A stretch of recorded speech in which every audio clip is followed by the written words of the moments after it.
আজ ঘরে মেয়ে ঘরে ফেরার পালা, তাই শনিবার সকাল থেকেই ঘরের মেয়েকে শুভেচ্ছা অভিনন্দন জানাতে মালদার কোতোয়ালি ভবনে চলছে বিশাল কর্মযজ্ঞ।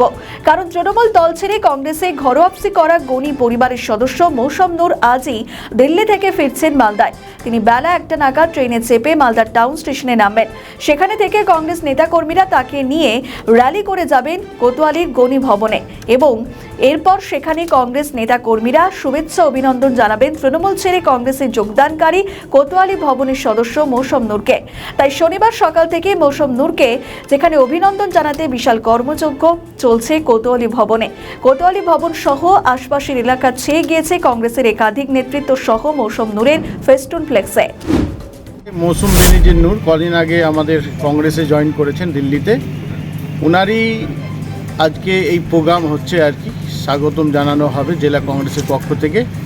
এবং জেলা কংগ্রেস এই 2026 সালে যে ভোট, সেই নির্বাচনের আগে একটা ভালো কংগ্রেস অক্সিজেন পেল এবং কংগ্রেস শক্তিশালী হলো এবং আমরা এই নির্বাচনে ভালো ফলাফল করব মালদা জেলার।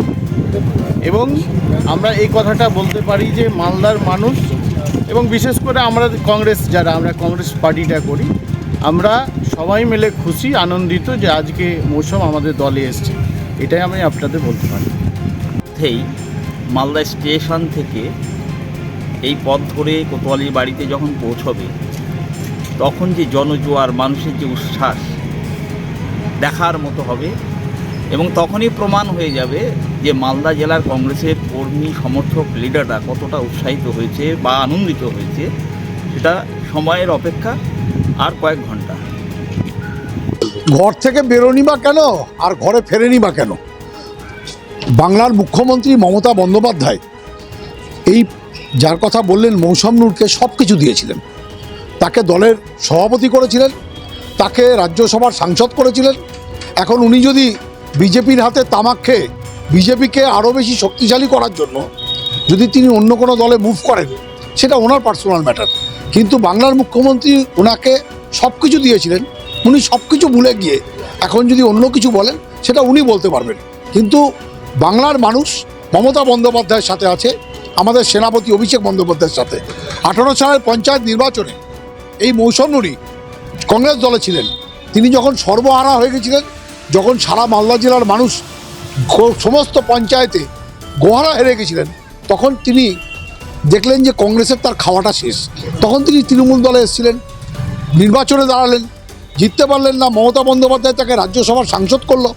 এবার রাজ্যসভার টার্মটা শেষ হতে হতেই উনি পালিয়ে গেলে আরেকটা দলে গেলেন। এই ধরনের রাজনীতি আমরা পছন্দ করি না এবং এই ধরনের রাজনীতি যারা করেন তাদেরকে বাংলার মানুষও মেনে নেবেন না। সুবিধাবাদী, এটা 100বার সুবিধাবাদী। এটা তো সুবিধাবাদীর আচরণ। যাকে মমতা বন্দ্যোপাধ্যায় সব কিছু দিলেন, তিনি যখন ক্রুশিয়াল টাইম, যখন এসআইআরের বিরুদ্ধে মানুষ দিশাহারা, মানুষের ভোটাধিকার হরণ করে নেওয়ার চক্রান্ত করছে সাম্প্রদায়িক দল বিজেপি, তখন সেই বিজেপিকে শক্তিশালী করার জন্য তৃণমূলের বুকে ছুরি মেরে কেউ যদি অন্য দলে মুভ করে, তাহলে তো সে অবশ্যই সুবিধাবাদী। ওয়েলকামিং প্রোগ্রাম হচ্ছে। আমাদের প্রাক্তন সাংসদ, আমাদের কংগ্রেস সাংসদ যে ছিলেন আর 10 বছর কংগ্রেসে, উত্তর মালদা, উনি কংগ্রেসে রিটার্ন করছে, যোগদান দিয়েছেন দিল্লিতে কিছুদিন আগে। তা আজকে ওনাকে ওয়েলকাম করছি। আমাদের সমস্ত মালদাবাসীরা, আমাদের সমস্ত মালদা জেলা কংগ্রেস আজকে ওনার কাছে ওয়েলকাম করবে।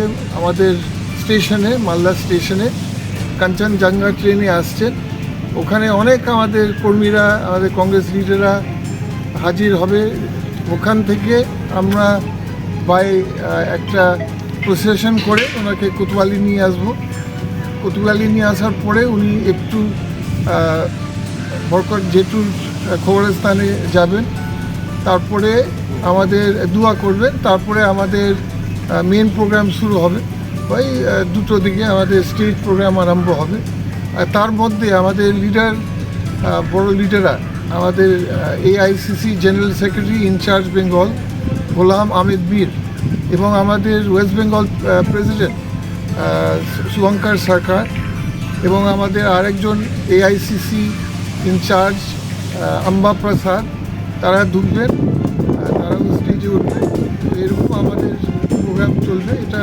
বিরাট একটা উৎসব হবে আমি মনে করি। এখানে কিছু খাবার অ্যারেঞ্জমেন্ট আমরা করেছি আমাদের কর্মী ক্যাডারের জন্য। আমরা খুব খুশি, এটা খুশি দিন, আনন্দের দিন।